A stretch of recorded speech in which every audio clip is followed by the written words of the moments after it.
day. I mean, my skin clearing up, I don't even feel that gassy today.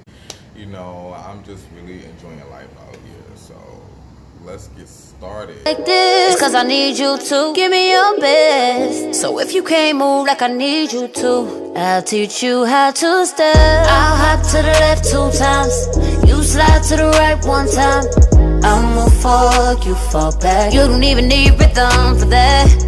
I'll hop to the left 2 times, you slide to the right 1 time. Turn around, don't come back. You don't even need rhythm.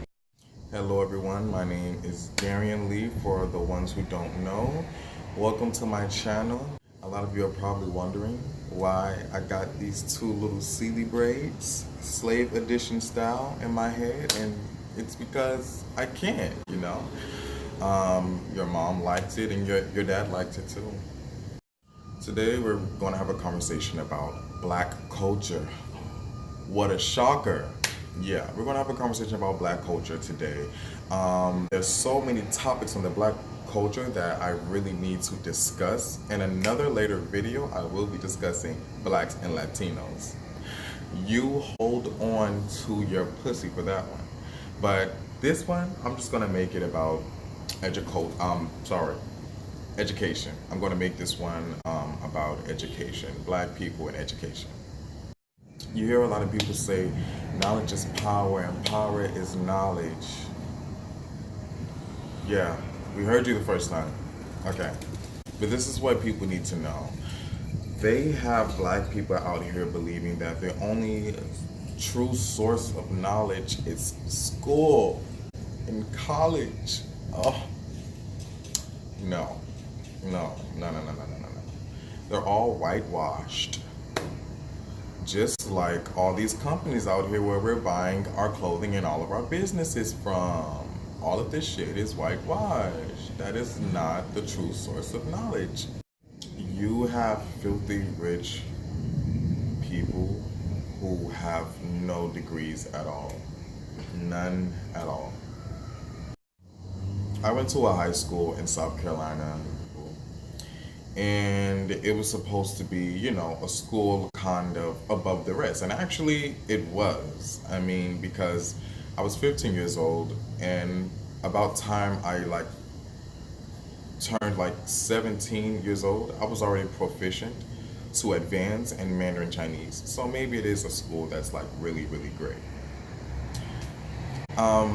But what I wanted to say about the school was that there were a lot of wealthy Caucasian kids there, and their parents would pay the teachers.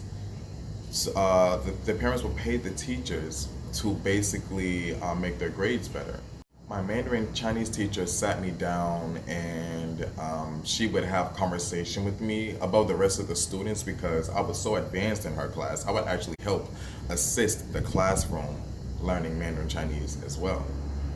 But anyways, that's besides the point. The point is that she brought up that a white boy was in school and he was goofing around and his grades wasn't that great in her classroom. And so the parent came inside of the classroom and said to him, "Do you want to be like the rest of these black kids around here?" And the boy was like, no, sir. And he was like, then get your shit together, get your stuff together. A lot of people just pretend to be okay with our culture, and they're really not. They don't care about us. The only people who are really proving themselves inside the school were the minorities, basically, because all of the rich white kids started to pay the teachers to give their students A's. I know that this is true information, and it's very, very, very sad, but that's just all through life. They were also paying their kids to get into Harvard. There were so many kids from my school who went to Harvard. A lot of kids who went to Harvard and Yale. And they were not intellectual. They were not smart kids at all. You people just have no idea, and I just feel so sad for you people who just don't have the brain to independently think above what society has said for you. It's really sad. I would say to my Chinese teacher that, oh my God, I suck at math and science, but I'm so great at like English comprehension, and I'm doing very well, and I'm thriving at writing, and I'm also doing very well inside of her class because I was taking French and Mandarin Chinese, but I was also taking like honors theater as well because I was just felt like I was always an artistic person. And she said to me that if you take this one pencil, you can break it, you can snap it. And she snapped the pencil in front of me. Then she took a bundle of pencils and wrapped a rubber band around it. She said, now try to break it now. And I couldn't break like these 8 pencils like put together. She said that's because this is well rounded. This cannot stand, it can't, nothing can stand alone. You cannot just be good in something. You have to try to make yourself as well rounded as possible so that you're good at a lot of things. That way, you will be more difficult to break. Because I see how my black culture is just so torn apart. Some of us to blame and others to blame too in history. You have to do your research to know that it's not just all black people's fault. But Asians, like especially Chinese people, they know their great great great great great great great great great great granddad. Like they know all of their history because none of it was stolen from them, and they made sure that they had protected this culture for as much as they can. Like, I mean, all of their arts, everything is like so sacred, and you know, they just really value. I came to Brooklyn, New York, and I did a trade for like beauty. So I went to a school called a Beauty Institute in Bay Ridge, Brooklyn, New York. When I got there, they had to test us at first and to see what we were like, you know, I guess all made of. We have been tested on like electricity. We have been tested on like, you know, like all type of sciences. We have been tested on a lot of technical things that basically are the fundamental grounds for beauty before you even get into anything that's dealing with beauty. We had to cover those bases first. All the tests were put up, and we came back to school the following day, and everyone got their test results. And no one knew who was the lowest, no one knew who had the highest score. The teacher stood up and said that the highest score for this classroom is Darien. And everyone looked at me. This was a large classroom full of every culture. I swear to God, I swear, I'm not joking with you. We had Russians, we had all type of like Latinos. I mean, we had Mexicans, we had Puerto Ricans, we had Dominicans. I mean, we had everything. I was the only black man inside of the room. Everyone looked at me like they saw a ghost. I will never forget this moment in my life. I will never forget this. I'm gonna try not to get like emotional with this, but in that moment, I don't think I really knew what it meant, what it felt like to be like a black man like in America. I don't think I fully grasped it before because how the way I was living until now, and what it really means to be black. And I'm still learning what it means to be black, don't get me wrong. But that was very emotional for me, for people to just be so shocked. And I saw like disgust on people's face, and I saw shock.